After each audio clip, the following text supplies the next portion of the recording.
We bought this Bosch brushless jigsaw to help us build out some DIY shelving for our kitchen. This one is corded and has a 6-amp motor that delivers up to 3,100 strokes per minute. Let's go through some of the key features and then I will show you how to insert and remove the blade.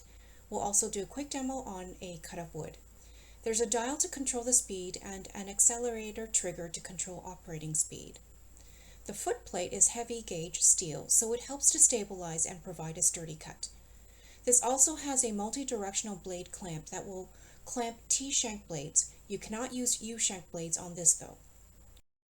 To insert a blade, slide the blade in from the bottom into the slot with the teeth facing up and outwards. There should be a slot inside where there is a red enclosure.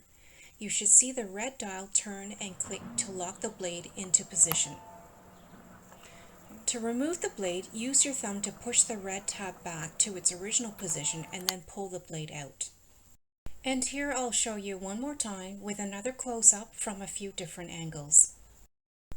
There are 4 orbital action settings with low vibration for smooth and accurate cuts. Cutting using this jigsaw was a breeze.